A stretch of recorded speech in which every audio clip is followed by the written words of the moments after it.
بسم الله الرحمن الرحیم. اولوتان رینا دیله انصاف علی هدایت هستم و برنامه 186 بخش دوم رو آغاز میکنم. در بخش اول این برنامه نمیدونم شاید 100 کتاب دانلود کردیم، شاید هم بیشتر، شاید هم کمتر، نشمردم و در حال مشغول کامپیوتر در حال و مشغوله که اونها رو دانلود بکنه.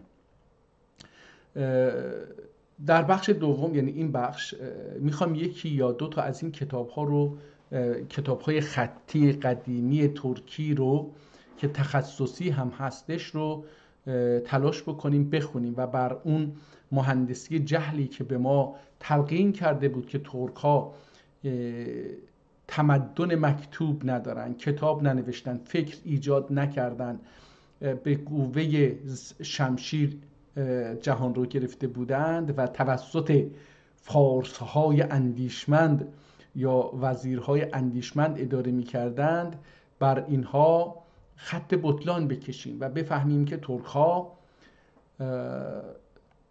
در طول این 1000 سال دوره اسلام و قبل از اسلام رو نمیگم، در طول 1000 سال دوره اسلام که ترک‌ها در رأس حکومت بودن در بخش مهمی از این تاریخ،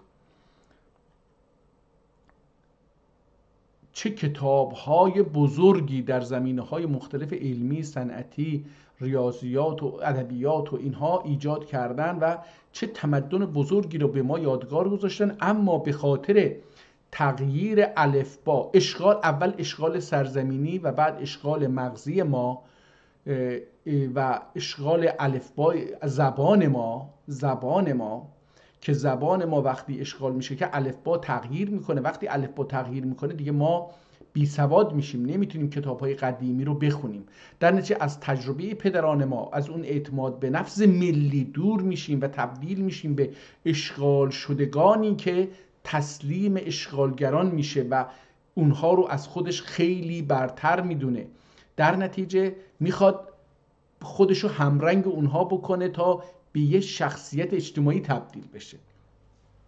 حالا برای اینکه از این وضعیت بیایم بیرون، اولین راه اینه که برگردیم و حافظه تاریخی تمدن مکتوب خودمون رو دوباره شناسایی بکنیم، باهاش آشتی بکنیم، بتونیم بخونیم و اعتماد به نفس ملی رو به دست بیاریم و بدونیم که پدران ما در اون تاریخ اگر توانستند، ما هم میتوانیم همان دنیا رو دوباره به دست بگیریم، اداره بکنیم و اجازه ندهیم که در این 100 سالی که جهان این منطقه، این سه قاره از دست ما خارج شده، آسیا و اروپا و آفریقا، اینجاها قانجل اولوبدو، دریای خون شده است و هیچ روزی نیست که در این 100 سال گذشته جنگ نبوده باشد، خونریزی نبوده باشد و خونریزی ها و جنگ ها بسیار دهشتناک و وحشتناک و عظیم هست.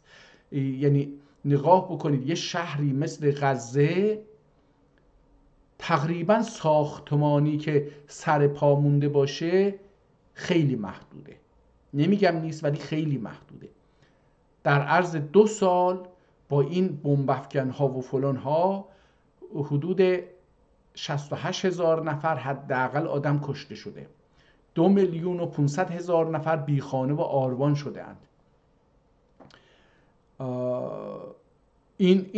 و در 80 سال گذشته میدونیم که بین فلسطینی ها و یهودی ها یه جنگ ایجاد کردند. یهودی ها که در اون منطقه سکنا نداشتن در 2500 سال گذشته، حداقل حتی در 4000 سال گذشته به گفته خودشون در این منطقه زندگی نمی کردند. ولی خب الان از وقتی که ترک‌ها این منطقه، ترک‌ها و مسلمان‌ها، عرب‌ها، از وقتی که از حاکمیت این دو ملت مسلمان، این سه قاره خارج شده و به دست مسیحی‌ها افتاده، اینجا در آفریقا و آسیا و آفریقا و حتی آمریکای جنوبی و مرکزی انسان‌ها همه چیز خودشون از دست دادن، با جنگ و خونریزی و کودتا و اینها روبرو هستن. برای چی؟ برای اینکه منافع اون اشغالگر همین بشه. حالا برای اینکه از این وضعیت بیرون بیایم باید با خودمون، با تمدن مکتوب و فکری، عاطفی، اخلاقی، عرفانی، دینی خودمون مجددا آشتی بکنیم. برای این منظور من شروع کردم به خواندن کتاب‌ها و کتاب‌هایی رو دانلود کردم. حالا یه چند تا کتاب رو که امروز دانلود کردیم بر حسب اتفاق هم زدیم، چند تا از این کتاب‌ها باز شد. اولین کتابی که باز شد و امروز هم میخوایم این رو ببینیم کتابی هستش که قرآنه. اینجا در بالا نوشته که قرآن منیوسکریپت اسماعیل بن حاجی. اسماعیل ابن حاجی این دست نوشته ایشون هست که این قرآن داره در یک جایی در احتمالاً اروپا نگهداری میشه. من این رو صفحاتش رو بزرگ میکنم تو صفحه جا بگیره. اول یه نگاهی به خود قرآن داشته باشیم.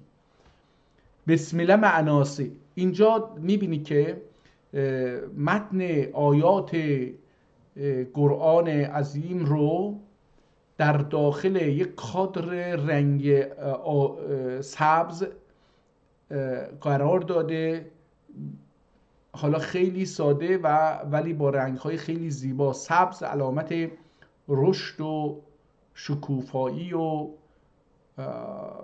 سرسبزی و بهار و یعنی شکوفایی دیگه هستش. رویش، آغاز حرکت از زمین به آسمان هست.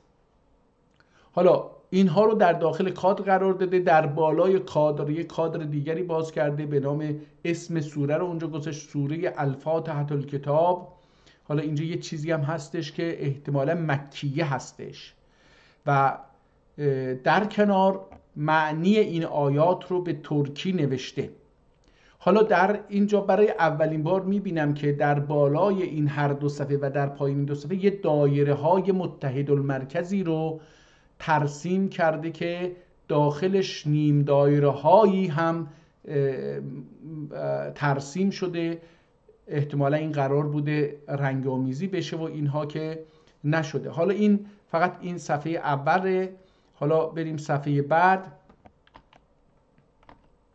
این صفحه بعد دیگه اون کادر رو نداره. اون کادری که در صفحه اول بود چی شد؟ خیلی رفته پایین. این صفحه اول. این صفحه دوم هست. اینجا میبینی که آیات شماره نداره، فقط با رنگ قرمز نقطه های بزرگی از رنگ قرمز اینها رو در متن و معنیشو در حاشیه نوشته به ترکی. صفحه های بعدی رو هم میبینیم. نگاه کنید خیلی زیبا نوشته شده. کتاب آسیب دیده ولی خیلی آسیب جدی ندیده. اینجا کلمه عظیم رو بعدن حالا اشتباه شده بوده هرچی این رو پاک کردن دوباره نوشتن.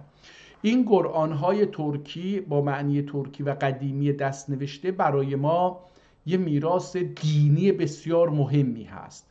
برای اینکه ما میتونیم این قرآن‌هایی که اخیراً چاپ شده اینها رو با این قرآن‌های قدیمی مقایسه بکنیم، ببینیم که چه فرقی کرده. البته اون قرآن‌های قدیمی رو هم میتونیم باید هم با هم مقایسه بکنیم، ببینیم که آیا در نوشتن اونها دستبرد شده یا نه.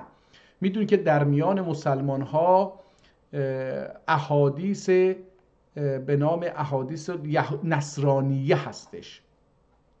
اصلا میگه نصرانیات، اسم تخصصی این چیز نصرانیات، یعنی دروغ‌هایی که یهودی ها ساختند و نوشتند به اسم کتاب اسلامی دادن بیرون و این قاطی شده و داخل جامعه اسلامی گردیده و حتی مشخص نیست که اینها رو یهودی ها نوشتن.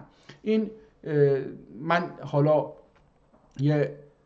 اگر فرض بکنیم 40 سال پیش 42 سال پیش تو حوزه علمیه بودم، حتی در اونجا هم بحث این نصرانیت جدی بود که احادیث و حتی قرآن‌هایی رو اینها جعل کردن. اینجا با صفحات بعدی آشنا میشیم. میبینی که همونطور که عرض کردم کتاب آسیب دیده. شیرازه کتاب رو میبینی کاملا کنده شده از هم، ولی خب حاشیه ها رو میبینی که یه مقدار علایم دستخوردگی داره دیده میشه.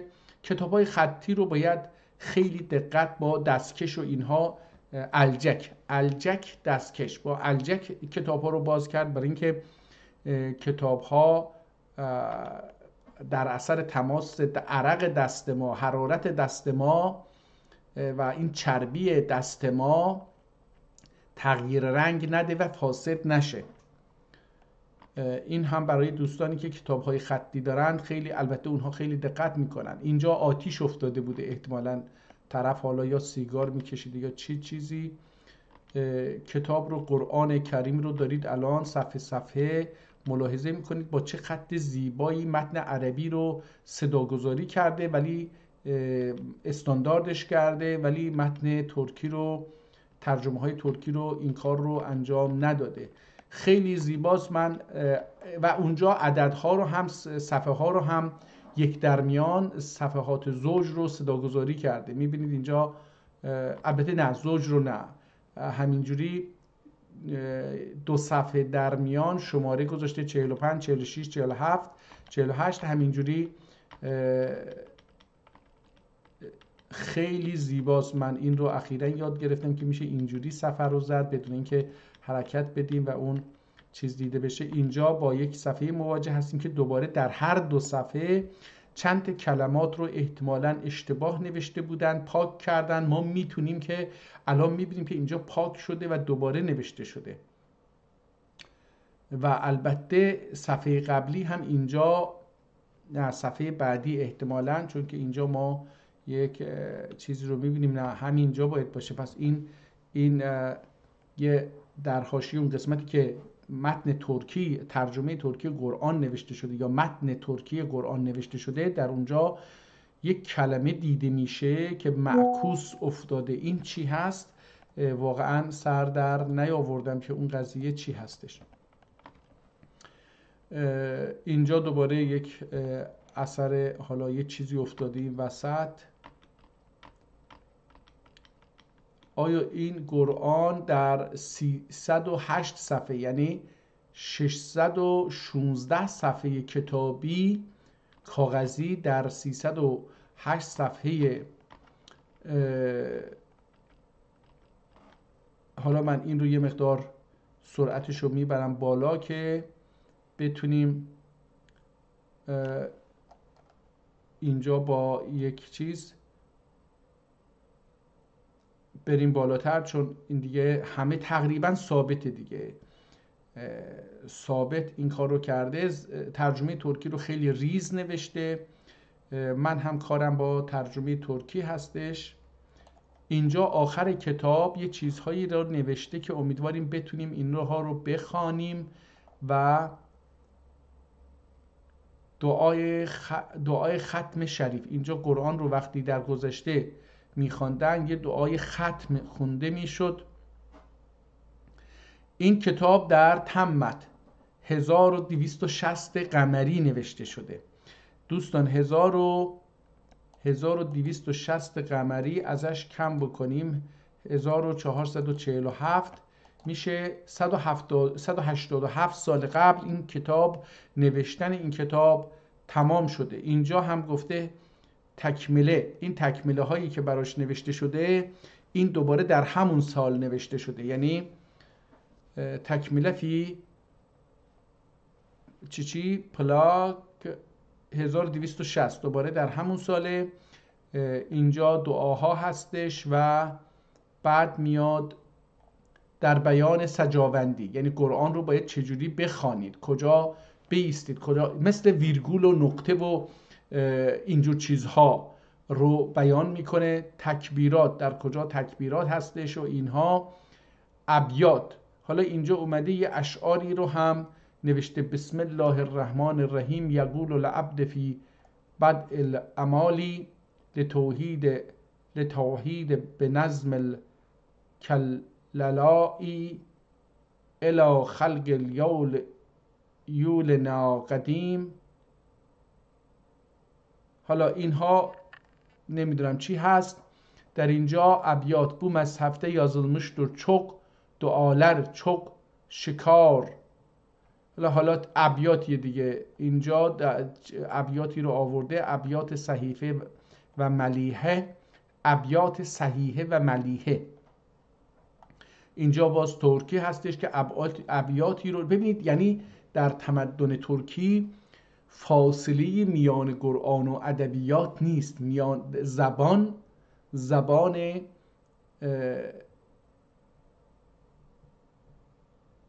و درک و احساس و تمدن خود زبان هستن تمدنه. در نتیجه من از زبان تمدن زبانی صحبت میکنم. اینجا ما میبینیم که به زیبایی شعر رو در ادامه قرآن قرار داده و البته آموزش هایی هم داره ارائه میده که چجوری این قرآن باید خونده بشه. حالا برمیگردیم اول کتاب، تاریخ رو متوجه شدیم دیگه. این قرآن در 1260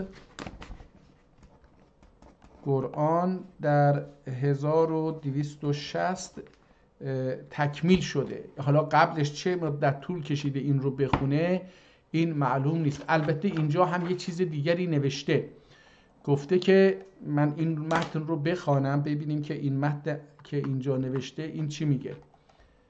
در صفحه بعد صدق الله العظیم و بلغ رسوله الکریم و نحن علی ذلک من الشاهدین. حالا اینجا دیگه میاد پایین، همش عربی نیست، یه چند سطر پایین تر شروع میشه به 6666 آیات. حالا یه چنین اعدادی رو داره میگه. بذارید این رو بخونیم، بذارید آخرش رو بخونیم، حالا اگر رسیدیم دوباره این رو میخونیم. قد وقع تکمیله فی قصبت یلاو.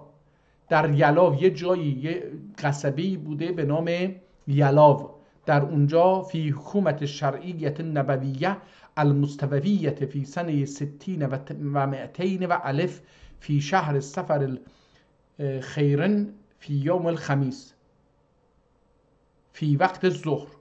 اینجا دقیق گفته که در به هنگام ظهر روز پنجشنبه، خمیس روز پنجشنبه، روز پنجم سفر الخیر در سال 1266 یعنی 16 60 احتمالا 60 دیگه. حالا من 16 خوندم، البته 16 میشه 16. این اون نیستش، پس این 60 درست. اینجا به عربیش هم نوشته و بعد اومده متنش هم نوشته و در زیر یک کلمه مثل 53 صفحه هم اونجا یا 503 صفحه هم اونجا نوشته شده که خیلی زیبا این آدم که این قرآن رو در اینجا تکمیل کرده اومده یه تاریخی هم براش گذاشته و اون رو نه تنها با عدد نوشته بلکه با حروف و کلمه هم تاریخ رو نوشته که دیگه چیز نشه. خب بریم اول این کتاب و ببینیم که بسم الله الرحمن الرحیم، یا رحمان و یا رحیم، با تمدن مکتوب خودمون آشنا بشیم.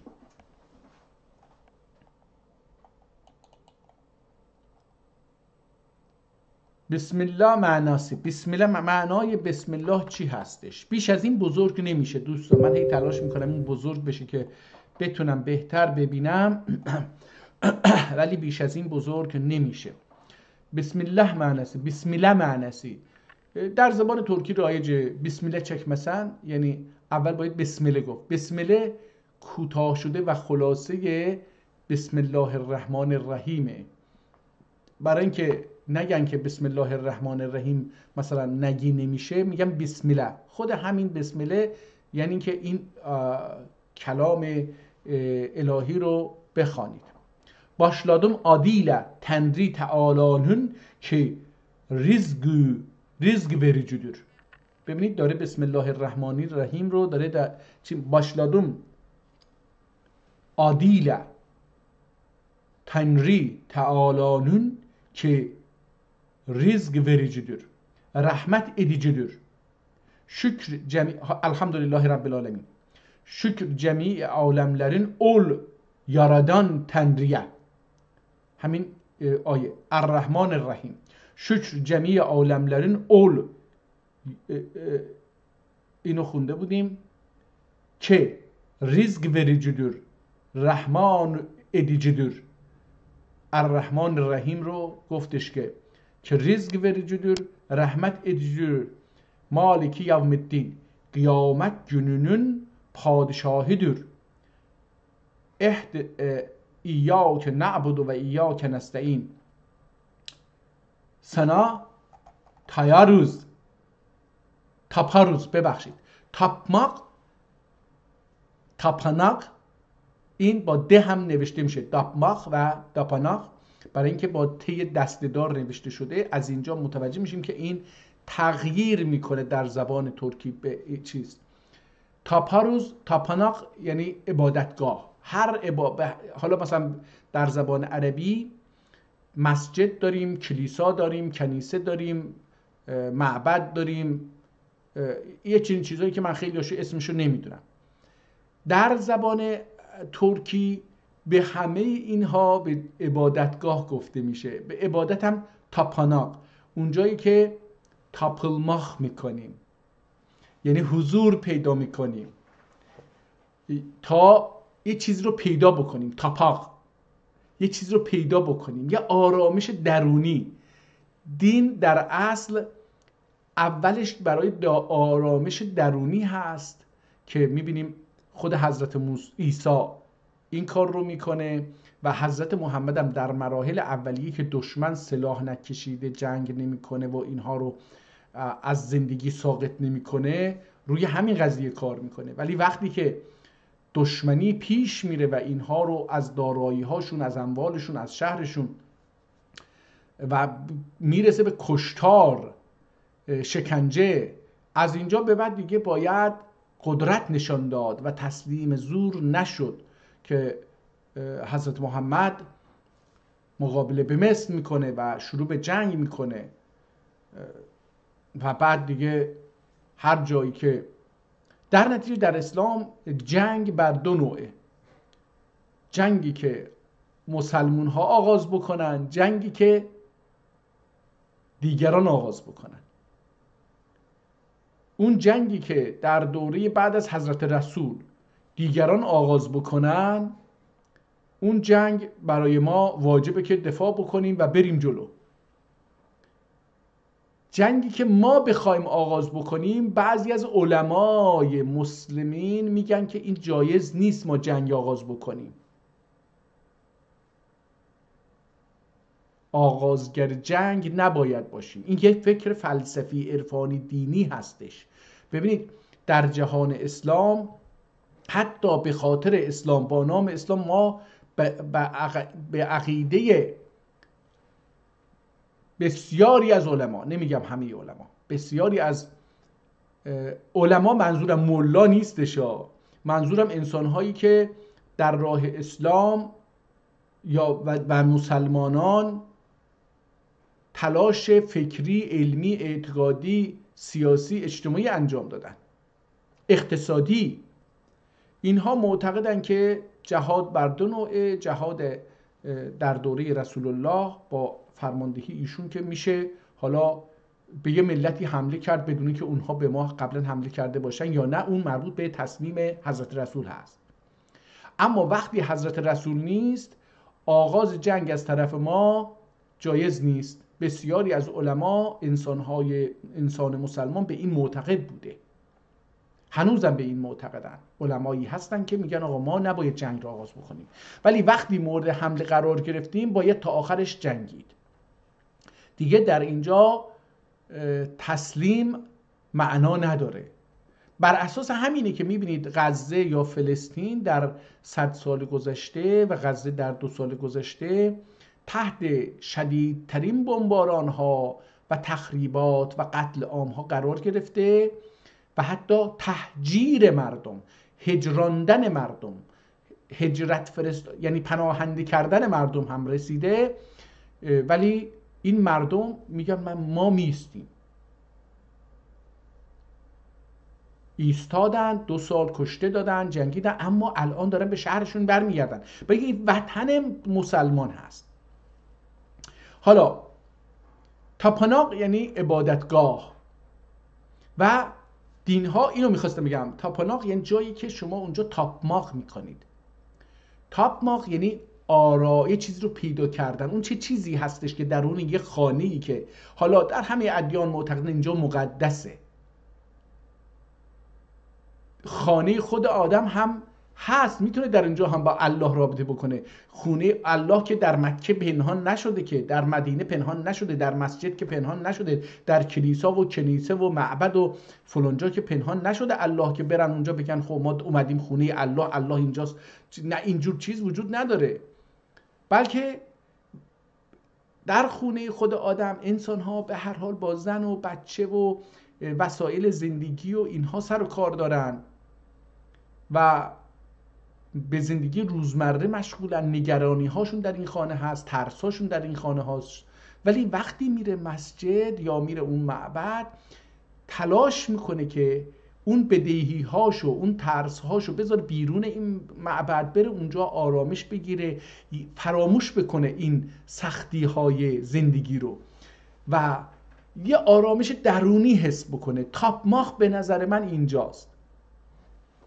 تمامی ادیان همینه. شما هر عبادتی که بکنید به هر زبانی، به هر زبانی که اونها دارن عبادت میکنن، به اونجا که میرید از جهان بریده میشید. تو مکه وقتی طواف میکنه لخت اور، من دارم هر از گاهی اینو تصور میکنم چقدر زیباست این دین، خیلی زیباست. ببینید یکی رئیس جمهوره، یکی شاهه، یکی زن شاهه، یکی سرمایه داره، یکی میلیاردره، یکی تریلیاردره، یکی فقیره، یکی باسواد آلا، یکی بیسواد، یکی روستاییه، یکی شهریه، یکی خیلی با ادبه، یکی بی ادبه، یکی با فرهنگ عالی شهرنشینی، یکی با فرهنگ بی ادب شهرنشینی، یکی چاقوکشه، یکی فلانه. همه اینها میان اونجا، لباس هاشون رو در میارن میذارن تو هتلشون، تو چادرشون. اون وقت با یه پارچه سفید همه هم باید موهاشون رو تراش بکنن. در قدیم که اینجوری، الان دیگه یه مقدار از موهاشون رو کوتاه میکنن برای اینکه میخوان یک چیزی داشته باشن، شناخته بشن. میرن اونجا همه با یه لباس ساده، پارچه، حد اکثر دو تا لنگه، 2 تا پارچه 1 متری 1.5 متری رو میندازه، یکی شونه یکی کمر. زن و مرد میرن اونجا، راه میرن. هیچ کسی جز رنگ پوستش در سنین رنگیندن سرا، هیچ کسی از دیگری فرق نداره. یه مقدار، یکی قد بلنده، یکی قد کوتاه، یکی چاقه، یکی لاغره و یکی سیاهه، یکی سفیده، یکی نمیدونم چی. همین دیگه. نه اونجا این رئیس مشخصه، نه سرمایش مشخصه، نه خانهش مشخصه، نه طبقه اجتماعیش مشخصه، نه شهرش مشخصه، هیچی، نه ماشینش، هیچی. همه برابرن. تازه یه چیز دیگه، یکی زبانها هم مشخص نیست، جغرافیاها هم مشخص نیست. همه اینها با صدها زبان، با هزاران شهر و روستا، 10 میلیون ها شهر و روستا اونجا جمع میشن، بدون هیچ تفاوتی به یک ملت تبدیل میشن. یک دینی، محمد اگر از طرف خدا الله آماده باشه یا نیامده باشه اصلا برای من مهم نیست. برای من مهمه که محمد صلی الله علیه و آله و سلم توانست از یک انسانهای بیشمار با زبانها و دینها و جغرافیاها و منافع شخصی و منافع ملی بسیار زیاد، از طبقات اجتماعی و اینها همه رو لخت بکنه، تبدیل بکنه به یک انسانهای مشترکی در یک چیزهایی. خیلی زیباش. از این انسانهایی که همه بر علیه هم می جنگیدند یک انسان می سازه، با یک قبله، با یک کتاب، با یک، حالا در اینجا شیعه و بعضی چیزها دشمنان هستن در اینجا، ولی اگر برگردیم واقعا یک این از همه جای دنیا میاد اونجا یکی میشه. وقتی هم به خانه هاشون میرن همه دوباره به اونجا نماز میخونن، اونجا رو 5 روز عبادت میکنن، به اونجا سلام میدن. مرکز فکری و ذهنی انسان مسلمان یه جاست، در اینکه به یه قدرت مالی، سیاسی، اقتصادی، نظامی تبدیل میشه. من دیروز دیدم که این خدا الله و تبارک و تعالی عمر بسیار طولانی به این اردوغان شریف بده. ای کاش این اردوغان در حالی که داره با این ترامپ داره مذاکره میکنه یه شرط اصلی بذاره. آقا اونم این که باید مسلمان ها به خصوص ترکیه خود رجب طیب اردوغان به عنوان 6مین عضو اون چند تا داره این شورای دائمی سازمان ملل، چند تا عضو داره یادم رفت، به عنوان عضو چند آخریه اینجا پذیرفته بشه، حق وتو داشته باشه. مسلمان ها 1 میلیارد یا 2 میلیارد جمعیت دارن و اینها در سازمان ملل حضور ندارن. باید حضور اینها و من فکر میکنم که الان این رجب طیب اردوغان گرامی شریف در یه موقعیت جهانی قرار داره که میتونه این رو به ترامپ و به جهان تحمیل بکنه که ترک‌ها و مسلمان‌ها، عرض کردم به خصوص شخص ایشون، به عنوان اولین فرد از کشورهای مسلمان، به عنوان ترکیه، به عنوان کشوری که حق وتو داشته باشه در سازمان ملل به رسمیت شناخته بشه. من فکر می‌کنم این کار رو اگه بکنه بسیار مهمتر از آزادی آذربایجان جنوبی حتی هست. این ترک‌ها و مسلمان‌ها رو بیمه میکنه. من امیدوارم این صدای من برسه به گوش ایشون و ایشون این خواسته رو مطرح بکنه مجددا. الان که ترامپ ارادت خودش رو هی به این مرد تکرار میکنه، میتونه این رو بخواد و میتونه یه امتیازاتی هم بهش بده و اینو بگیره. و اینکه مهمترین امتیاز در دنیای معاصر همین حق وتو داشتن هست. امیدوارم که بشه. به هر حال تاپاناخ رو دیگه خیلی توضیح نمیدم. سنا تاپاروز دخی سنا سغنروز خیلی زیبا. سغنماق پناهنده شدن. اینجا چی گفت؟ ایاک نعبد و ایاک نستعین. حالا اینجا این نستعین رو در فارسی کمک گفتن که ما کمک میخوایم، تو از تو کمک میخوایم. اما اینجا چی میگه؟ ایاک نعبد و سنا تاپاروز و ایاک نستعین و سنا داخی و نیستش دیگه، به جای و دخی سنا سغنروز پناهنده میشیم به تو پناه میآوریم، دیگه کمک نمیخوایم ازت، به تو پناه میاریم. خیلی زیبا تعریف.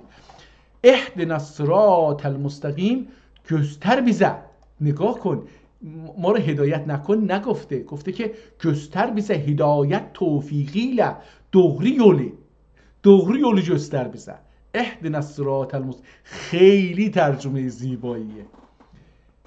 حالا صراط الذین انعمت علیهم، yolunu ol kimselerin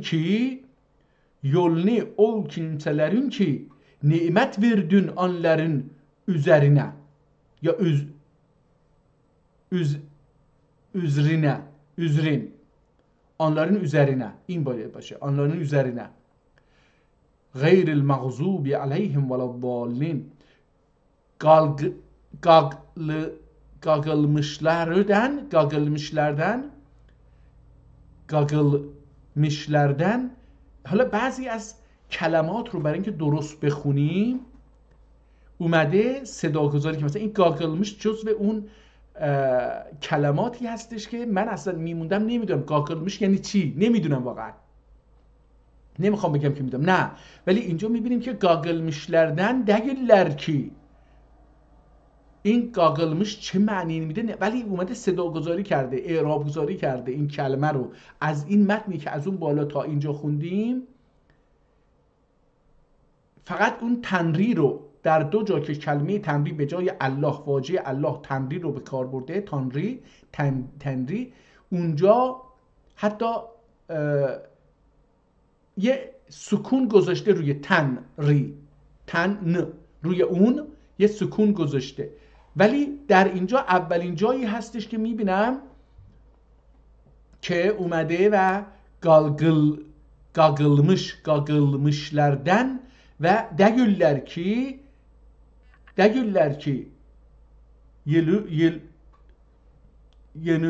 yenir onların üzerine, yenmek, yenir onların üzerine dahi azgınlardan. Azgın gumrah şده, azmak. Azgın کسی که حالا ما یه مقدار اینجا تو آذربایجان azgın رو یعنی کسی که بی‌ادبه بهش میگه azgın، کسی که نمیدونه کجا شوخی بکنه یا با آدم‌هایی که طبقات اجتماعی یا جایگاه اجتماعی متفاوتن باید چه جوری رفتار بکنه، بهش میگن azgın. حالا azgın یعنی کسی که نمیدونه جایگاه خودش و جایگاه دیگران رو، دیگه یه نوعی آزماق کرده، گمراه شده، نمیدونه، درک اجتماعی نداره، برای این میگن azgın. حالا اینجا گفته که azgınlardan derler ki نصرانیlerdir. حالا اینجا یک کلمه نصرانی رو اضافه کرده، نصرانیlerdir azgın olmuşlar. حالا اینجا اومده یک کلمه وارد کرده داخل قرآن به نام نصرانیlerdir azgın olmuşlar. نصرانی ها یهودی ها باید باشه، ولی مسیحی ها هم گفته میشه. خب یک سوره رو ترجمه کرد، ما هم شنیدیم. بریم این صفحه بعدی رو هم. بسم الله الرحمن الرحیم. سوره بقره مکیه و هیه، این هم در مکه نازل شده و هیه اینجا یعنی باید آیات رو بنویسه که آیات رو و حالا اینجا یه چیزی دیگه هستش که تقریبا یه مقدار از بین رفته، نمیدونم ببینم که این چی هستش. مکیه و هیه اینجا یه چیزی هست. بسم الله الرحمن الرحیم. بسم الله معنası başladım adıyla Tanrı Teala'nın ki rızk vericidir, rahmet edicidir. Alef lam mim. Bu ferdinler hakkı için یا bu حروفler hakkı için. الف لام میم. این رو میخواد، چون در ترجمه های فارسی که من باهاش آشنا هستم همین رو می نویسن، حرف نمیزنن که این چی هست، ولی اینجا میگه bu harfleri hakkı için، به خاطر به حرمت این سه حرف الف لام میم، bu حروفlerin hakkı için bu Kur'an yani hakkı olduğuna شک گمان yoktur. ذالک الکتاب لا ریب فیه. اینجا رو میگه bu حروفlerin hakkı için، به خاطر اینها، از اینجا معنیش میشه bu Kur'an yani hak olduğuna şek güman yoktur. Doğru yol göstericidir. خودن للمتقین. doğru yol göstericidir. حالا در ترجمه این آیات رو در متن عربی آیات رو از هم با یه نقطه بزرگ قرمز جدا کرده. نقطه نیست، یه دایره بزرگ. در متن ترکی اینها رو جدا نمی‌کنه بعضی وقتا. Bu harfler hakkı için bu Kur'an yani hak olduğuna şək güman yoktur, doğru yol göstericidir tenriden, gurucidir, guruci, korumak. Ellezine anlar kim? Ellezine yu'minun bil gaybi ve yuqimunus salat ve mimma razaqnahum yunfikun. Anlar kim iman getirdiler kıyamete doğrular namazı dahi. Biz kendilerine ve verdiğimiz rızkından sadaka ederler.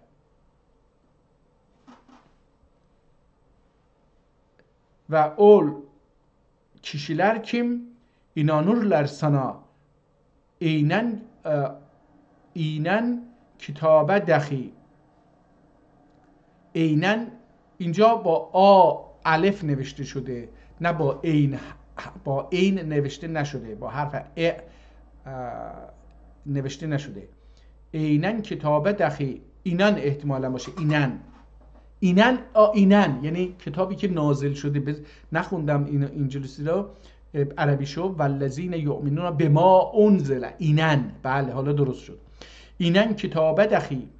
حالا دیگه بقیه‌اش و ما انزل من قبل که ول بالآخرته هم یوقنون. کتاب دخی senden ögren inen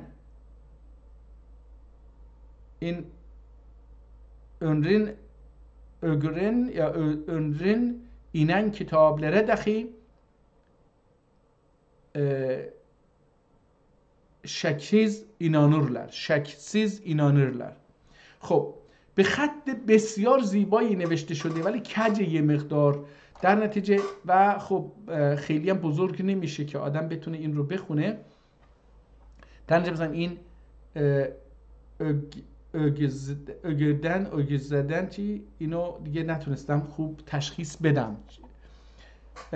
من حالا دیگه این قرآن رو در 616 صفحه نوشته، از هر 50 صفحه یکی دو تا آیه رو میخونم که رد بشیم بریم، برای اینکه فکر کنم الان نزدیک یک ساعتیه که 42 دقیقه هستش که داریم تو اینجا صحبت میکنیم.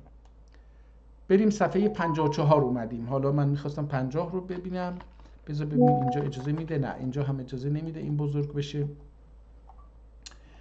اینجا حزب گفته در قرآن رو به چند جزء و حزب تقسیم کردن. حالا من دیگه اینها یادم نیست.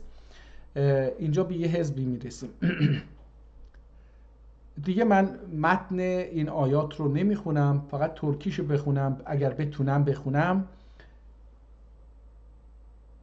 Övüktür ol Tenri Teala'ya asi olmaktır. Bugün ümid kesti kafirler sizden. Kafirler sizin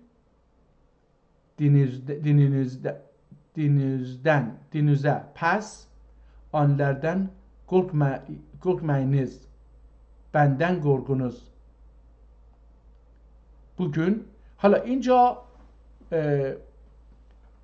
کاف رو، نون رو میدونیم که در نونی که دماغی هست در ترکی وجود داره، این رو مثل که مشخص بشه. اینجا این رو میبینیم مثلا گرگمنیز دوباره مثل اون نوشته، گرگمنیز بندن، گرگونیز bugün tamam etti üstünüze size dinetun رو dininizi dahi tamam etti üstünüze nimeti dahi razı oldum size İslam üste sabit ola siz. İslam üstüne ihtimalen باشه üstüne sabit ola siz. Pes kim zarureti düşürse zarurete kim zarurete düşse açıldıkta qasd eylemeye yaramazlık. Pes Tenri Teala yazdıkları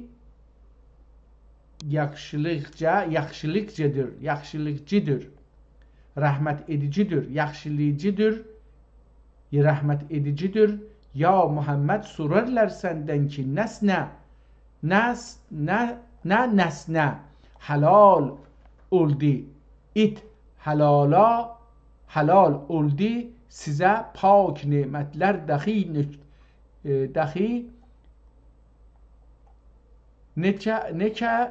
neki ögürses guşlardan. حالا اینجا ögüretse guşlardan ögüretse احتمالا باید اینجوری باشه örgetse ما örgetse mi ögüretse guşlardan imerden ya etlerden bebexşid etlerden ögüredirsiniz onlara size Allah ögrettükten korkunuz Tanrı'dan pes biz onlara ve tuttuğu biz onlar tuttuğu onlardan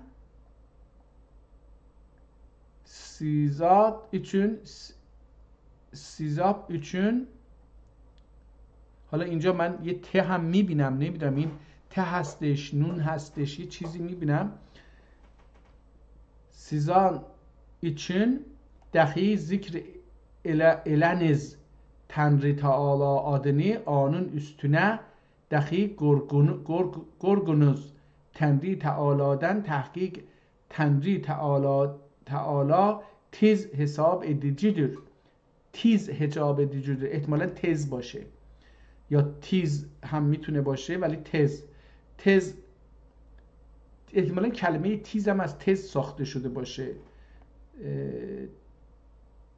تیز نوشته اینگار ولی تز میشه tez hesap edilir bugün halal size pak nimetler dahi yemeği Yahudilerden Nasranilerden halalidir size dahi sizden yemekler halalidir. حالا دیگه در زیر دوباره این ادامه داره این صفحه رو تقریبا ما حالا 2 قسمتش رو نخوندم بقیه رو خوندیم بریم صفحه 100 پی دی اف ببینیم که یعنی میشه 200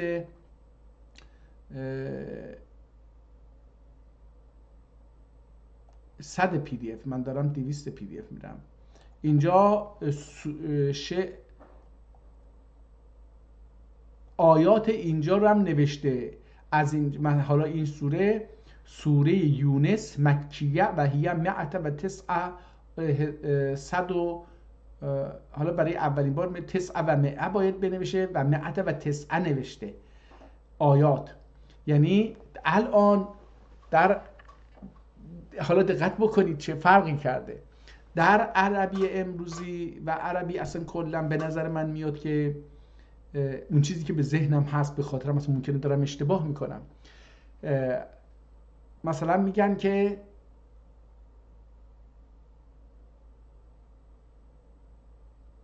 اثنا عشره 12 اول 2 رو میگن بعد 10 رو میگن اثنا عشره در ترکی 12 اول 10 میاد بعد 2 میاد در فارسی اول 3 میاد بعد 10 میاد 13 حالا 3 چرا اینجا 13 میگن نمیدونم از 3 نیستید ولی خب اینجوریه 12 10 به علاوه 2 13 در عربی میگم 11 اول 1 میاد بعد 10 12 2 و 10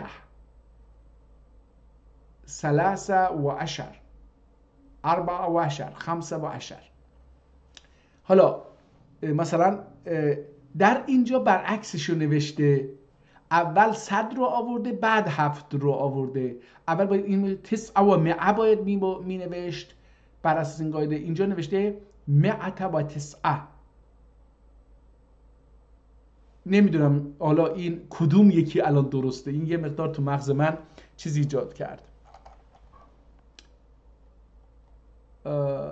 اینجا بسم الله الرحمن الرحیم رو هم در زیر نوشته که یعنی سوره جدیدی هست در صفحه بعد این صفحه بعد رو چه شکلی شروع میشه اینجا نوشته. آیا بله در همه صفحه ها اینجا که حالا این دو صفحه رو میبینم، صفحه بعد کلمه‌ای که شروع میشه اون رو نوشته برای اینکه اگر این کتاب یهو به هر دلیلی، الان این شماره گذاری شد 307 نگاه کنید، ولی اگر در گذشته این شماره گذاری نشده بود، اگر این صفحه پاره میشد، از طریق این کلمه که در زیر نوشته شده تشخیص میدادن که صفحه بعدی اولین کلمش باید الذین باشه. حالا بریم دوباره سر یونس بود یونس، ببینیم که یونس اینجا چی میگه. البته دیگه این سوره در اینجا هست، ولی من این سوره رو چون تو داخل پشت دوربین میمونه نمیخوام اون رو. به هر حال بسم الله الرحمن الرحیم. تنری تعالی گتینده احتمالا از اینجا شون بسم الله معناسی başladım adıyla Tengri Teala'nın ki rizgu vericidir ve rahmet edicidir. Sure manası. Az اینجا bu harfler alif lam ra اینجا رو میگه. Bu harfler ayetlerindendir hikmetli Kur'an'ın.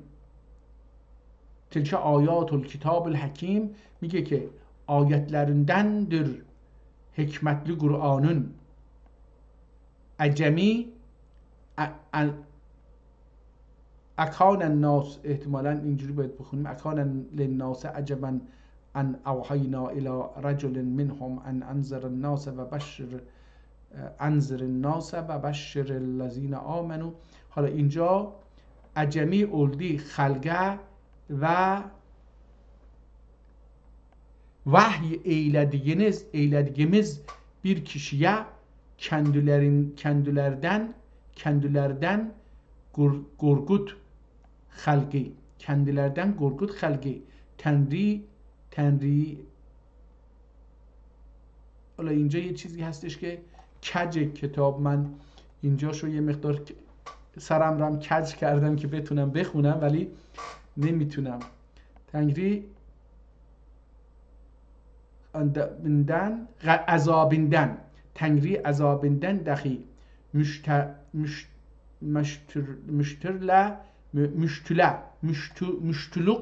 مشتلق این باید باشه مشتله یا بشر. بله müştüle müminlere ki onlar yüce menzilli yüce menziller vardır. Tanrı Teala getinde kafirler ettiler tahkik bu آشکاره سحرdir. تحقیق sizin. ببینید قرآن رو خیلی زیبا معنی کرده، خیلی زیبا، و ترکی بعضی کلمات عربی به کار برده. مثلا تحقیق رو اینجا دیدم که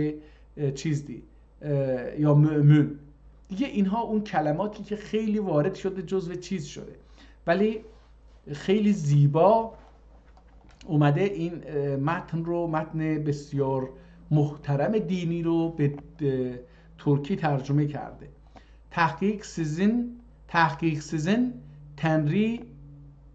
Tenriniz ol Allah'ıdır ki yarattı gökleri dahi yerleri 6 günde, ondan sonra arşa müstevli oldu, tedbir eder işleri, yoktur hiçbir شفاعتچی. نگاه کنید برای اولین بار این معنی رو نگاه کنید، خیلی زیبا میشه.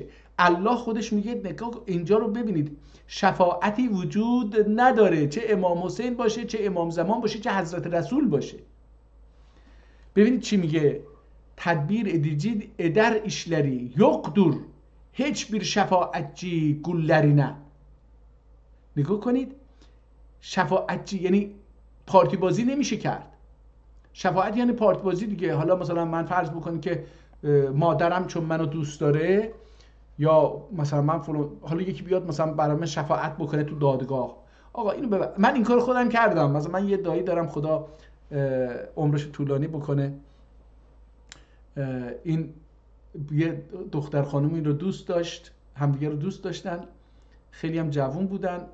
اینو حالا قاچırtmıştı نمیدونم یعنی چی باید بگیم اینو قاچırtmıştı اینا اومده بودن خونه ما اومدن بعد من اون زمان تو حوزه علمیه بودم و دوستم رئیس یک دادگاه بود پدر دوستم رئیس یک دادگاه بود دادگاه خانواده من این داییم و این خانوم رو برداشتم بردم دادگاه جلوی اینا خودم اول وارد شدم خودم رو معرفی کردم ندیده بود من رو معرفی کردم گفتم که حاج آقا من فلانی هستم این دایی ما با یه دختر خانم به هر حال میخوان قصد ازدواج دارن قصد زنا و اینا ندارن منم صیغه‌شون رو خودم خونده بودم منم صیغه‌شون رو خوندم حلال شدن به هم حالا این شما اینم قانون اگر قانونتون میگه این رو مجازات بکنید مجازات بکنید ولی اینها زن و شوهرن و من میخوام که شما اینها رو براشون یه شیرینی عروسی بدید و مجازاتشون نکنید این شفاعت من بود و اینها مجازات نشدن یعنی اگر هم قرار بوده مثلا یه مجازاتی بشه که من نمیدونم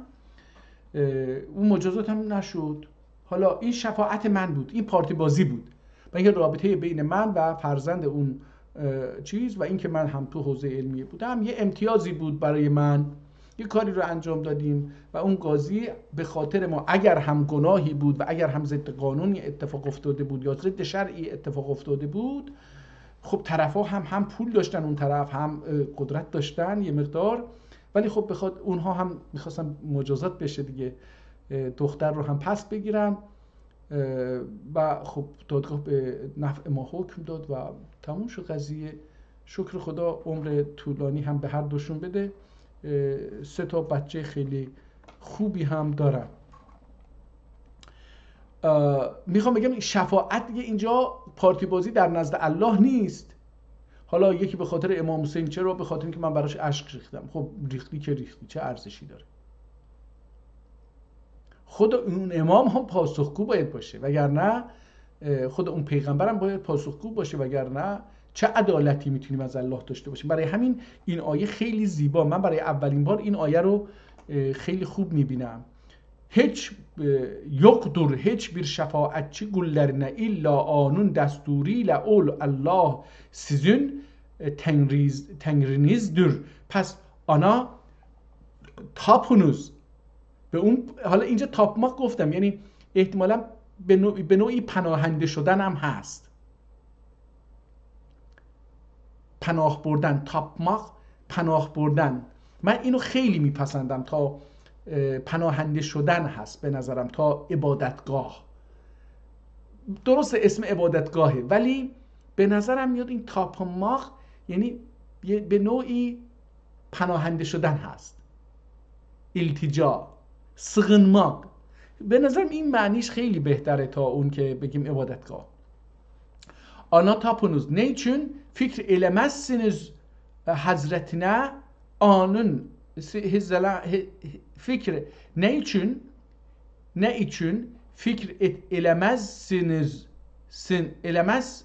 elemezsiniz anın hazretine cümleyi kere dönmeyi cümlenize dönmeyi Tanrı'nın vədəsi gerçektir. Ol Allah evvelde yarattı ve öldükten sonra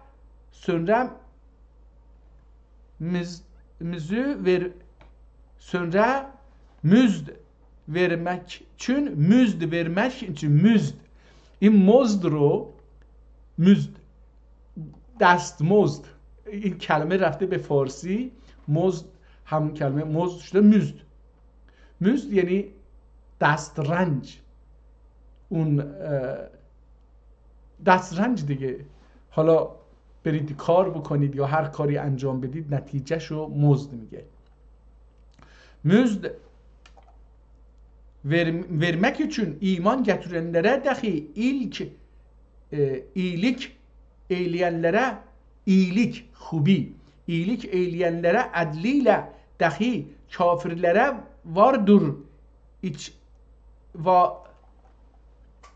vardır içmek getmiş begerden dahi yükler açıcı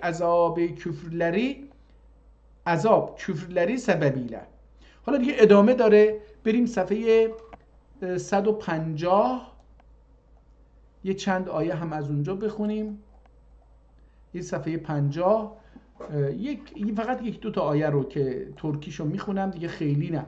نتکیم سری بالا ناقص داریم میخونیم. وحی دخی ارز اولالر تنری اولالر تنری اده تحقیق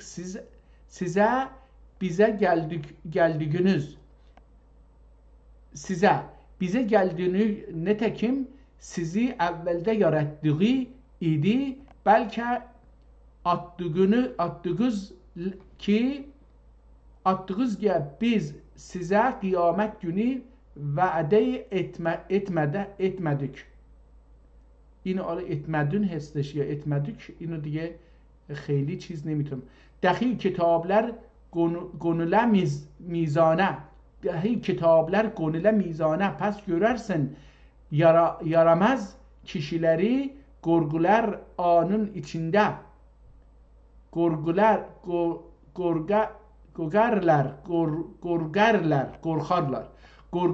anın içinde dahi ederler helaklik oldu bize. Ne oldu bu kitap ki gormazcı günahı gormazcı günahı dahi olu günahı ala illa ani sapmıştır. Dahi eleştirenlerini hazır buleler. Dahi seni yaradan Tenri hiç zulm eylemez. Dahi zikr eyle ol vakti ki ettün فرشته‌ler سجده. حالا دیگه بقیه‌اش هم هست دیگه، نمیخونم و بریم صفحه 200 ببینیم که از اونجا هم یه چند آیه بخونیم. 200 PDF میشه 400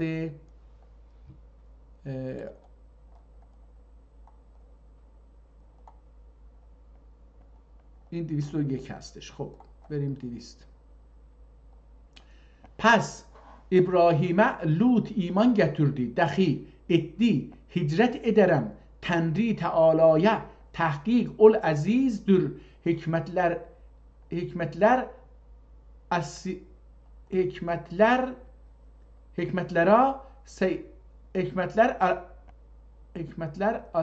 asidir. اینو نمیدونم که چی هست. دخی بغشلدوک ابراهیم اسحاق و یعقوبی دخی آنون نسلیندن قلدوک. به جای و دخی به کار برده، خیلی زیباست این. در نتیجه میبینید که در زبان ترکی واو وجود نداره، اون چیزی که وجود داره یه چیز دیگری. این واو از زبان عربی به فارسی و همچنین داخل زبان ترکی جدید شده، یعنی این واو جدیداً وارد زبان ترکی در ترکیه و آذربایجان اینها شده. دخی بغشلدوک ابراهیم اسحاقی و یعقوبی دخی آنون نسلیندن قلدوک پیغمبرler دخی کتاب دخی وردük ana muzdini dünyada dahi ol ahirette salihlerdendir. Dahi Lut'a Resul gönderdik etti kavmine yaramazlık işler siz ki sizden öndin hiç kimse işlemedi alemlerde. Öndin yani önden celoter. Öndin yani celoter از شما. Öndün hiç kimse işlemedi alemlerden. حالا دیگه بقیه‌ش رو بذاریم بمونه. بریم صفحه 250 PDF. رسیدیم 257. Gör üstüne yazık yoktur. Dahi aksak üstüne yazık yoktur. و هسته üstüne yazık yoktur. این yazık به دو معنی میتونه باشه. یکی به معنی بیچاره yazık. حالا من چون این نخوندم نمیدونم در داخل چیز حالا این نمیدونم از کجا این آیه اینجا نه، آیه دوم سوم اینجا باشه. اگر این اولی بود این هیچی، این دوم این سوم.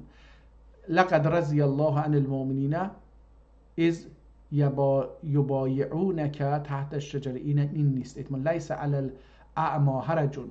بله این آیه هست.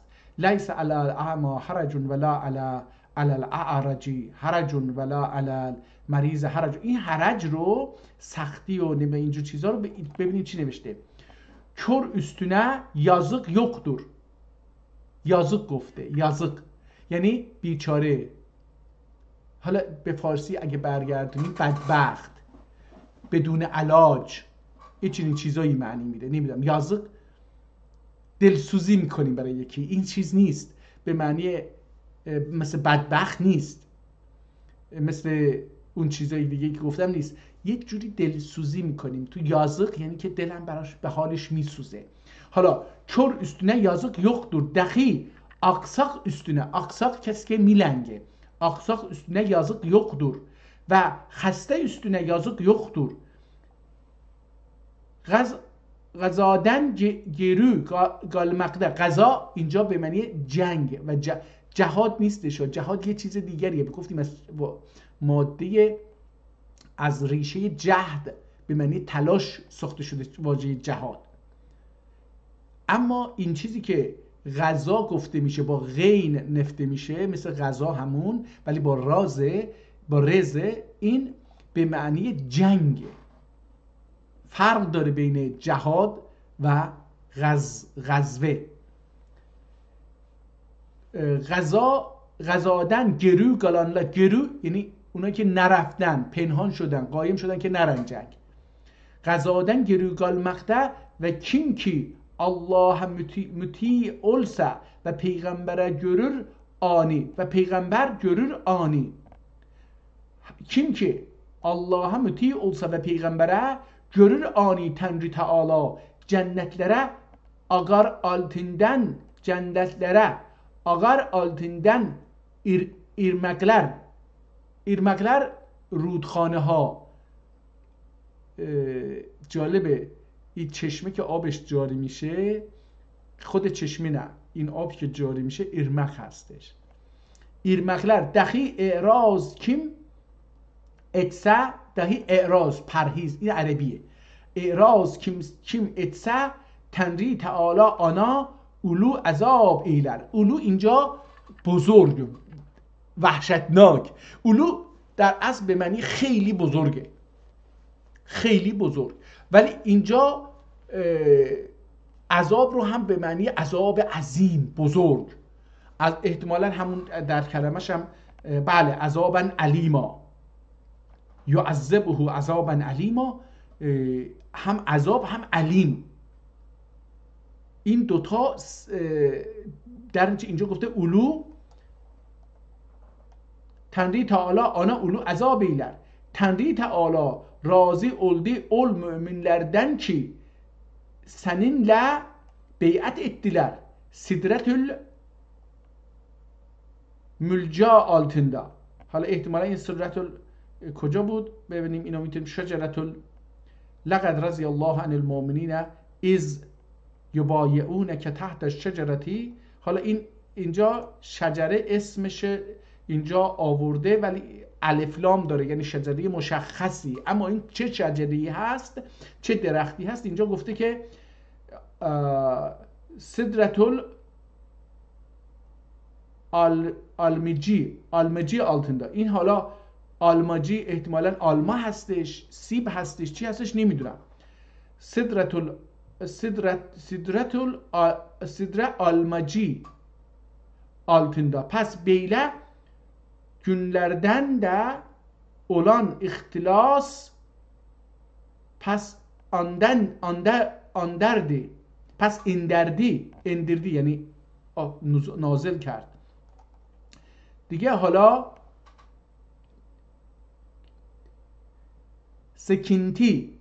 سکینتی احتمالاً سکونت، sakin olmak.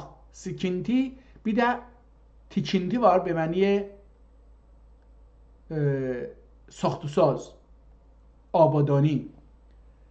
sıkıntı sükunet kelimesinden Türkçe olubdu. Yani Türkçe şudu. این kelime احتمالا در عربی وجود به این شکل وجود نداره. این در ترکی از ریشه سکونت و سکون گرفته و سکنتی یعنی جایی که سکونت هست. Onların üstüne dahi onlara ulu تراب verdi. حالا من اینو تراب خوندم که دیگه امیدوارم که درست باشه برای اینکه کلمه دو قسمت شده. بریم صفحه 300 ببخشید بریم 300 صفحه 300 و بریم 300 آیات کوچیکی هستش. مثلا من اینجا این سوره نمیدونم این سجده هست، سجده باشه نمیخونم، باید پاشم سجده رو بخونم. من این معنا رو سوره معناسی بسم الله الرحمن الرحیم başladım adıyla Tanrı Teala'dan ki rızk vericidir, rahmet edicidir. Sure manası. Hala inna enzelnahu fi leyletil kadr ihtimalen این رو میخونیم.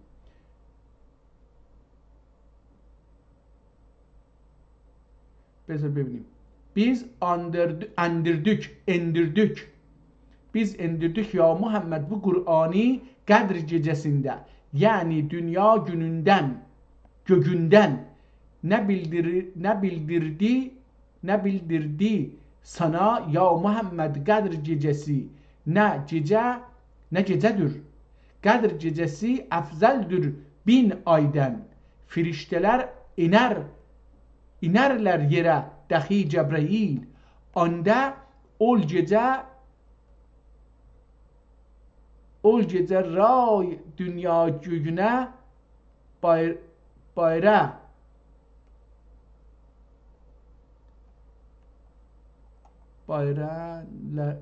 bayranlar Teala. İhtimalen anda ol gece اینجا من یه چیزی میبینم که نمیتونم بخونم. این کلمه یه ره هست بالاش یه نقطه بزرگ سیاه هست. رای مینا گگونه یا دنیا. رای دنیا گگونه bayranlar Teala ihtimalen bayra Tanrı Teala buyruğuyla her kişi دای احتمالا باشه اون. آنده اول گece دای مثل داهی یعنی علاوه. من اینو دای میخونم. دای دنیا göğüne bayranlara Teala احتمالا bayra Tanrı Teala buyruğuyla her kişi için fasl olur. Ol gecede ta sabah bulunca belirmek یعنی روشن شدن، آشکار شدن. belirینce یعنی فرشته‌ler müminlere سلام verirler. حالا این یک سوره رو اینجا خواندیم. بریم صفحه 8 هم دیگه اون آخر اون چیزها رو بخونیم ببینیم که یکی دو تا الان چقدره 1 ساعت و 13 دقیقه و نیم. ببینیم اینجا اون چیزهایی که در رابطه با قرآن اینجا تمام میشه. اینجا یک چیزی نوشته بود ببینیم این چیه. فصل فی آداب القرآن. اینجا در رابطه با آداب قرآن وقتی قرآن تموم میشه اونجا تمت رو گفت که در سال 1260 این کتاب نوشتن قرآن کریم نسخه برداری از قرآن کریم تمام شده. نوشته نیست، این نسخه برداریه. یعنی یک کتاب نوشتن با نسخه برداری فرق داره. نسخه برداری برای این که یک کتاب رو میذارید جلوتون روش املا مینویسید از روی اون. ولی نوشتن اینه که شما خودتون یه چیزهایی از خودتون علاوه میکنید به یک چیزهایی یا یه چیزهایی رو خودتون مینویسید از خودتون، از اون چیزهایی که از جامعه و کتاب‌ها و اینها گرفتید. حالا اینجا میاد میگه که فی آداب القرآن پیغمبرimiz علیه السلام buyurur Kur'an'ın fazailine nihayet yok. Zira ki Hakkı Teala'nın دیگه اینجا رو نمیتونم بخونم، خیلی ریزه. صدق الله العظیم و بلغ رسول الکریم و نحن علی ذلک من الشاهدین. از تصدیق و الاقرار و القبول و الیقین و افوز و امری الی الله ان الله یعتبر العباد. قد تم تحریر هذا المصحف الشریف به اون الله الملک اللطیف و به معناه چی لا اله المختصر، نمیدونم یعنی چی، اینجا بازم اون خونده نمیشه. فی ید المذنب، فی الید المذنب. حالا خودشو میخواد معرفی بکنه نویسنده کتاب چی هست، این جالبه، این رو بنویسم. فی ید المذنب الذلیل العبد الخفیف اسماعیلی ابن حاجب ابن سلیمان افندی العاجز و ضعیف. اسماعیل نوشته، اسماعیل ابن الحاج سلیمان افندی العاجز و ضعیف. به شعر گفته اینها رو.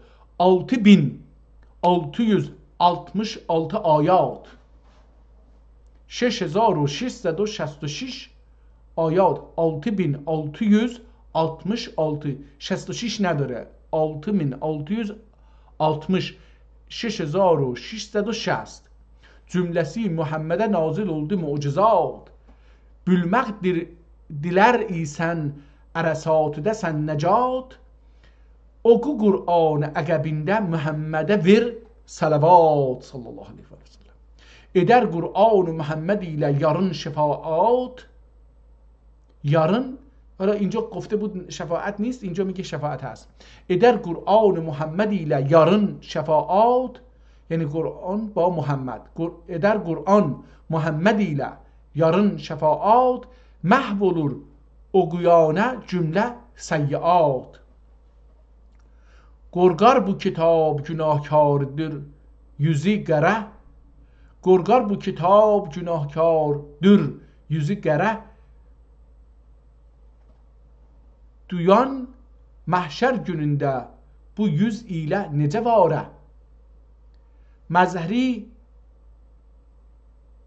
Mezheri turalır mi خسته düşer mi zare. Mezheri nur olur mi yoksa düşer mi zare. اینجوری باید خونده بشه. مظهری نور olur mi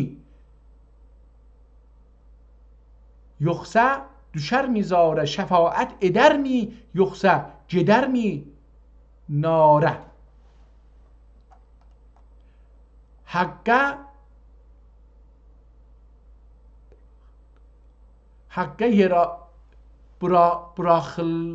bırakılga beraber ilm yok benim. Halga yer alxılga bırakılga احتمالاً باشه اینجا. Hakka bırakılga برا yer arir ilmi yok benim. اینجا یک کلمه نوشته شده که نمیتونم بخونم. جنت ister budikim cennet laik bir ilmim yok benim. Cennete layık bir ilmim yok benim. Cennet ister bu dilim cennete layık bir ilmim yok benim. Rütbemden dilerim merhamet, Rabbimden ihtimalen. Rabbimden dilerim merhamet, elimde bir nesnem yok benim. Mağfiret isterim ya Rab çünkü günahım çok benim.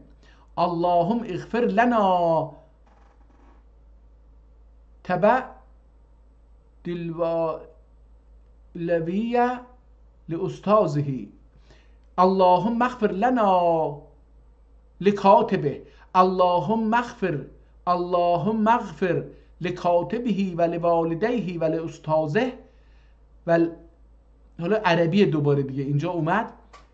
ولشر لآیاته و لأقربائه و لأولاده و لمن نظر الیه و قرأ فیه و مس بیده، حتی کسی که دستش هم به قرآن بزنه میگه این رو هم ببخش. قد وقع تکمیله فی قصبت یلاو، این در قصبه یلاو تموم شد. فی حکومت شرعیت نبویه المستفویه فی سنت 60 و 200 الف فی شهر صفر الخیر فی یوم الخمیس فی وقت ظهر. حالا این در بیرون هم اینها رو احتمالاً ترجمه کرده به ترکی دوباره که میگه اخلص الخالصنده، بیازار کی. حالا یک کسی یک کتابی در یک کتابی نوشته اخلص خالصده، یعنی در یک کتابی که این نامش هست. یازار کی محمد ابن سمکه رحمت الله علیه حکایت ایلر که ben kendi ustazimi واقعimde بریش گوبت چی. حالا دیگه بقیهش رو ول کنیم، بریم ببینیم که دعای ختمم ازش بگذاریم که ادامه داره. 2 صفحه، بیش از 2 صفحه هست در بیان سجاوندی. این سجاوندی رو هم بخونیم. البته بعد هو بود دعا اقیه، دوباره یه دعا رو میگه باید بخونه. حالا ببینیم که این چی هست. ختم قرآن، نیت ختم قرآن. حالا وقتی قرآن رو از اول تا به آخر خوند و چیز شد، باید به رحمتش این جمله های زیر رو بگه و بعد این صفحه در صفحه بعد اینها رو بگه و بعد در بیان تکبیرات که حالا ببین بیان سجاوندی چیه. میم میگه هر جا که میم گذاشته شده وقف لازم هست. در اون آیات قرآن روی عربیش، متن عربیش قسمت بعضی جاها میم گذاشته. میگه وقتی به اینجا رسیدید وقف لازمه، باید توقف، مثل نقطه هست، ولی نه اینکه طولانی. وقف اگر تای دسته‌دار گذاشته باشه روی اون کلمه یا اون جایی که آخر کلمه یا وسط هر جاش که گذاشته اونجا وقف مطلقه، باید توقف کامل بکنید. وقف لازم مثل ویرگوله، یه مقدار توقف و ادامه. وقف جایز اگر جیم نوشته باشه روی اون حرف، اونجا میگه که یه مقدار جایزه وقف بکنید یا برید، معنی به هم نمیخوره. ولی در این دوتا معنی به هم میخوره. در دوتای قبلی میم و تای دسته‌دار در اینها معنی به هم میخوره. شما اگر همینجور به سرعت بخونید معنی خراب میشه. در نتیجه اومدن براش یه قوانین گذاشتن که قرآن باید اینجا مثل ویرگول توقف کامل نمی کنید، یه نفس وسط نمی کشید، نمی ایستید، حالا میتونید جمله رو باید ادامه بدید.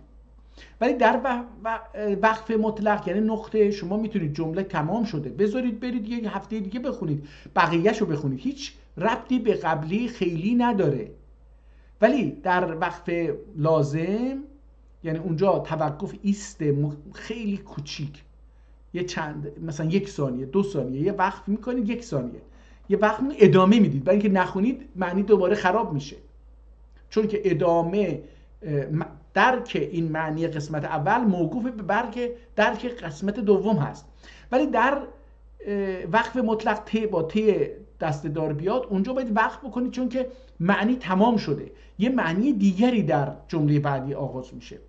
وقف جایز اینه که شما اونجا توقف هم بکنید معنی تکمیله، توقف هم نکنید ادامه بدید معنی درست در میاد. هر دوتا هست. وقف مجوز اگر ز گذاشته باشه، گذاشته باشه بالای کلمه، میگه که اینجا مجوز داده شده. علما گفتن که میتونید توقف بکنید، ولی حالا احتمالا میگه یعنی میتونید توقف هم نکنید. وقف مرخص اگر صاد گذاشته باشه روی کلمه، اینجا میگه که مرخص هستید، اینجا به عهده خودته که بتونی وقف بکنی یا وقف نکنی. اما الوقف لازم، حالا اون وقف لازم چی هست؟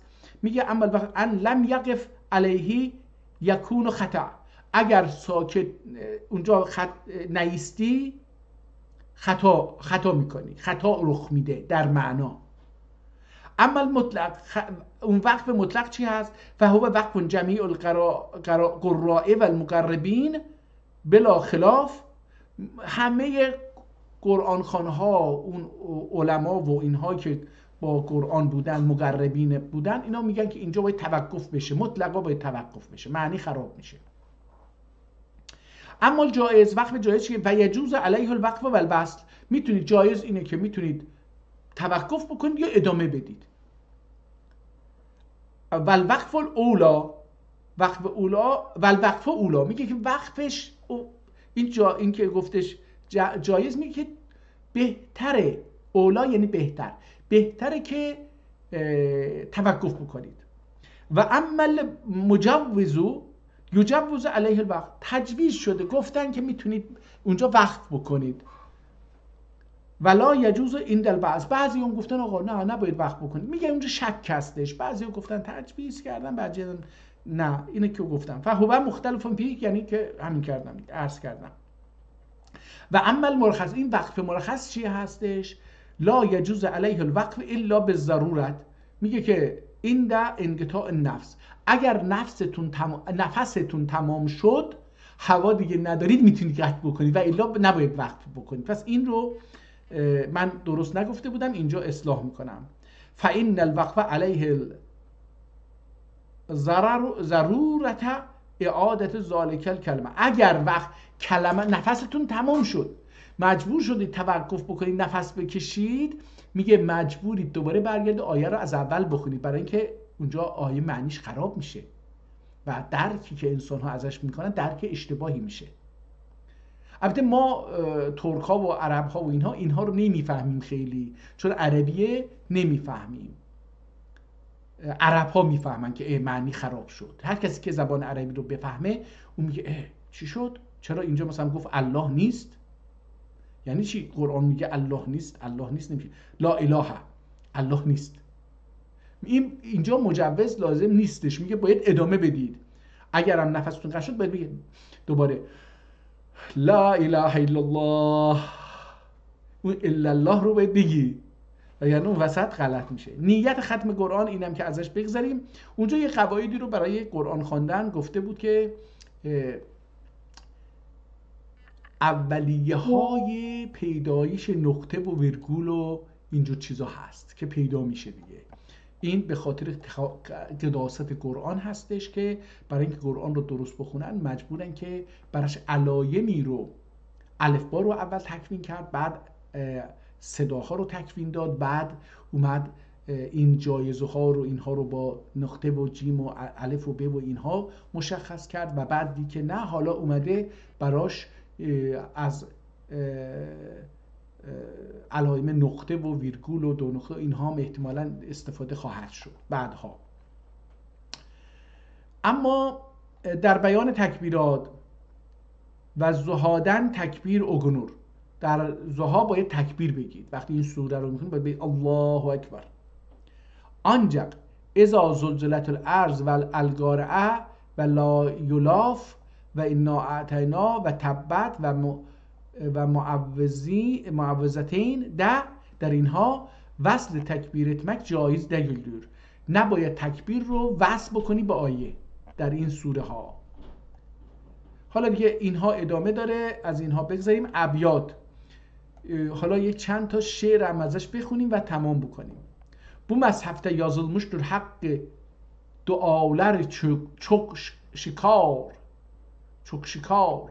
Bu məzhəbdə yazılmışdır çok dualar çok şikar, aşikar همون. Ya Rabbena sahibine olsun mübarek hem با یارگار، احتمالاً یادگار باشه، یارگار. کاتب اسماعیل گناهکار هم دلی در آشکار، اسم خودش آورده. کاتب اسماعیل گناهکار هم دلی در آشکار، دلی یعنی دیوانه. باب حق مشغول علمز عالمه علمش هزمکار. میگه حالا دیگه ازش بگذاریم معنی. dünyasını etti خراب هر bir yeri آنا دار اینجا به معنی تنگ. دار دنیا که در فارسی گفته میشه همین کلمه از ترکی رفته به دار دنیا و دار آخرت. این دار به معنی تنگه، دنیا تنگه برای انسان، باید بره به یک دنیای دیگه. دار آخرت اونجا هم تنگه، باز حالا به چه معنی نمیدونم. گرگمک آخرت'ta آنون geri olur nar. نار کلمه آتش هستش. البته ما به انار که به فارسی رفته نار میگیم، به معنی آتش نیست، اونجا به معنی یه میوه هستش که احتمالاً آتش رو خاموش میکنه، نمیدونم. ترک دنیا علمق استر هم خوش عمل لیل و نهار، دنیا آنی آلدادیور خوش عملدن ادیور آر. اینجا انگار که این جدید نوشته شده، برای اینکه با لهجه جدیدی نوشته شده. درسته با الفبای ترکی عربی نوشته شده، اما به نظر میاد که این جدیداً استانبولی هستش، لهجه استانبول نوشته شده. البته خ رو روش نقطه گذاشته، خوش نوشته، ولی ادیور این آر این به نظرم جدیده. من نمیدونم، اینو دوستان باید بگن که سابقه این کلمه به این شکلی قدیمی هست یا جدید، اینو باید دوستان بگن. Can hulguma gelir bir gün dinle gözüm nele yar. Cennet haktır, cehennem hak. گنغسینده ادم قرار. گنغسینده نمیدونم، اینجا ما در گذشته فکر کردیم که در خودش، در آن، حالا نمیدونم این کجا.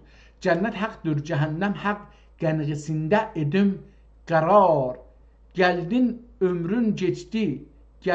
ömrün geçti fani, böyle dünya neye yarar. yarar یعنی چه؟ فایده داشتن، فایده داشت. یارار فایده دارد. الان هرچیز کندنی، حالا اینجا یک کلمه هرگز کندی عملیله جزا اولونور یقدر فرار.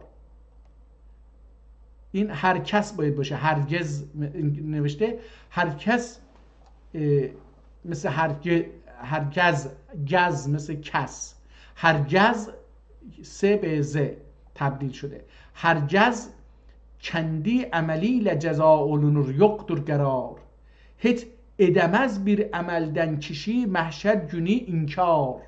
Hakkı Teala bölür iki yine ani ande sorar. میگه بازم میپرسه ازش. حالا بریم، این شعر ادامه داره، خیلی بلنده. بذارید ببینیم این صفحه آخرش هم بخونیم. و dua için ricamız var bütün bulur hayy celil. bütün bulmak, bulur hayy celil. شعر، ادامه شعر هستش. bu tarihi ogu bir az hiç gelmesin sana sagil. من آمن بالقدر آمن من الكدر. این حالا این تاریخ ببینیم اینجا که نوشته چی هستش. دوباره هرگز، هرکس kendi cezasıyla ceza olunur yoktur imdad. Katibin günahı çoktur tövbe etmez inat. Tövbe ister etmez inat. Çünkü 4 müsnefi yazdım yavaş yavaş به تمام.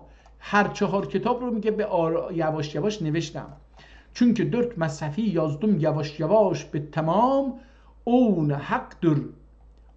حقدر معنا ایله تکمیل ettim و سلام. پس معناشون هم نوشته به ترکی. درگاه کتبی در کاتبی نه çok yazdım. درگاه کتبی نه کتبی. درگاه کتبی نه çok yazdım.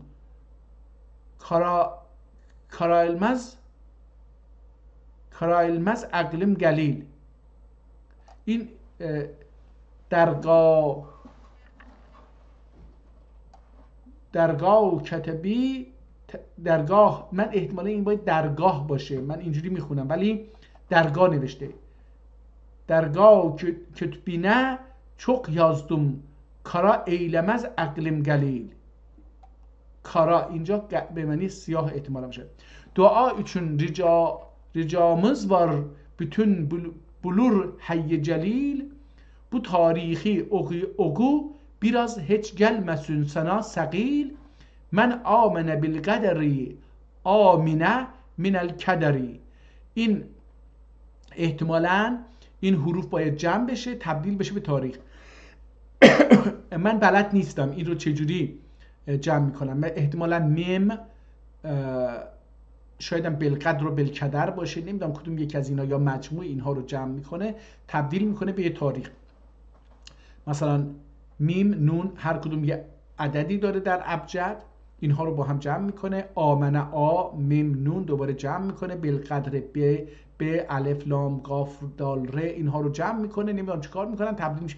یا الهی سن نفسته ورلم ختم در ایله ایمان ختم در ایله ایman budur niyazım senden ilahi yoldaşım olsun mahşure Kur'an mahşerde Kur'an budur niyazım senden ilahi yoldaşım olsun mahşerde Kur'an.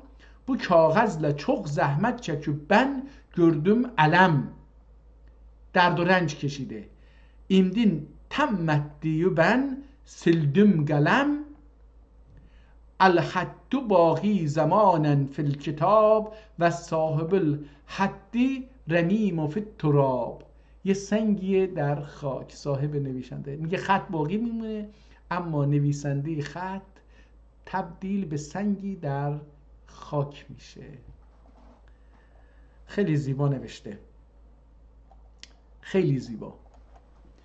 زبان ترکی. یک کتاب دیگری در ترجمه قرآن کریم خوندیم، من لذت بردم دوستان.